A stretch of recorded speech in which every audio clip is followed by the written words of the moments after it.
നമുക്കൊപ്പം വന്ന് കരാർ ഏറ്റെടുത്ത് ഓപ്പറേഷൻ അനന്തയിൽ കൃത്യമായി ഇടപെടലുകൾ നടത്തിയ കരാറുകാരൻ വിനോദ് കൂടി ചേരുന്നു. നമസ്കാരം ശ്രീ വിനോദ്.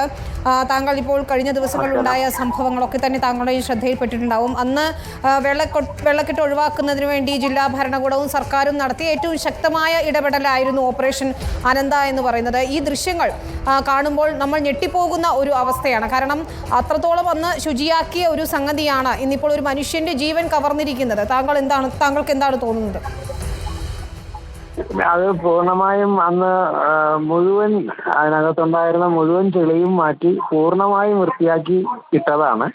എന്നാൽ അത് കാരണം കൊണ്ട് തന്നെ 3-3.5 വർഷത്തോളം തമ്പാനൂര് വെള്ളം ഉയർന്നിട്ടുമില്ല. എത്ര മഴ പെയ്തിട്ടും വെള്ളം കെട്ടിയിട്ടുമില്ലായിരുന്നു.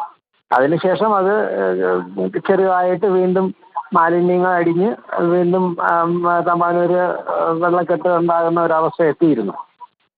അതിനുശേഷം എനിക്ക് തോന്നുന്നു 2-3 പ്രാവശ്യം ക്ലീനിങ് നടത്തിയെങ്കിലും ഈ പ്ലാസ്റ്റിക് മാലിന്യങ്ങൾ മാറ്റിയതല്ലാതെ ഈ പൂർണ്ണമായും ചെളി മാറ്റാൻ കഴിഞ്ഞിരുന്നില്ല.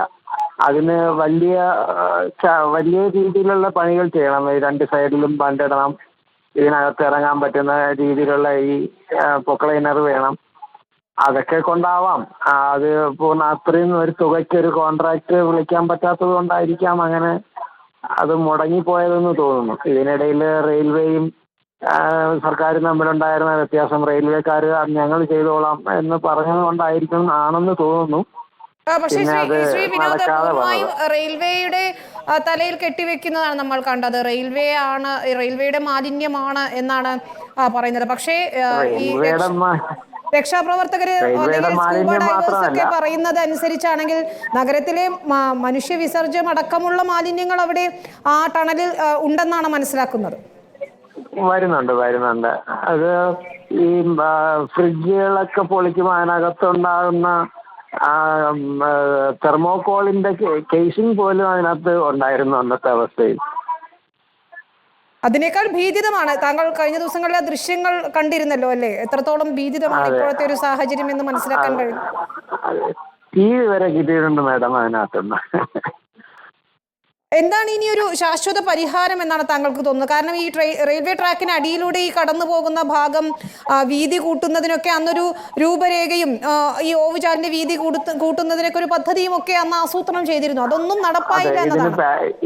ഇതിന് പാരലായിട്ട് ഒരു പൈപ്പോ അല്ലെങ്കിൽ ഇതേപോലെ തന്നെ ഒരു ചെറിയ ടണലോ ചെയ്തിട്ട് ഇതിനെ അതിലൂടെ വെള്ളം കടത്തി വിട്ട് ഈ ഭാഗം ക്ലീൻ ചെയ്ത് വീണ്ടും ഇതിലൂടെ തന്നെ തിരിച്ച് വീണ്ടും വെള്ളം ഇതിലൂടെ ഈ വെള്ളം ഇതിനെ തിരിച്ചു വിടാനൊരു സംവിധാനം ഇല്ലാത്തതാണ് ഇത് ക്ലീൻ ചെയ്യാനുള്ള ഏറ്റവും വലിയ ബുദ്ധിമുട്ട്.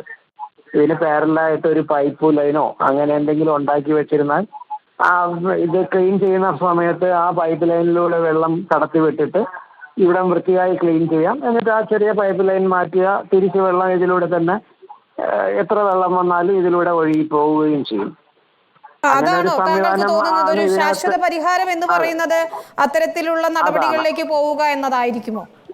അതെ, അത് തന്നെയാണ്. പിന്നെ അന്ന് ഇത് ചെയ്യുമ്പോൾ ഈ നമ്മളന്ന് 7 വർഷങ്ങൾക്ക് മുമ്പ് ചെയ്യുമ്പോൾ ഉണ്ടായിരുന്നത് ഇതിന് കനാലിന്റെ പവർ ഹൗസ് റോഡിന്റെ സൈഡില് 2 വലിയ പൈൽ ക്യാപ്പ് ഉണ്ടായിരുന്നു. അത് ഒരു 1.5 മീറ്ററോളം പൊക്കമുള്ള 2 പൈൽ ക്യാപ്പ് ഉണ്ടായിരുന്നു.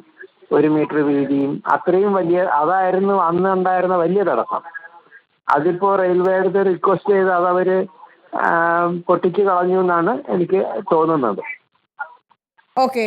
അതൊരു വലിയ തടസ്സമായിരുന്നു. അത് മാറിക്കിട്ടി. അതിപ്പോ മാറിക്കിട്ടി. അതെ. Okay, thank you sir. മുൻ കരാറുകാരനായ വിനോദാണ് സംസാരിച്ചത്.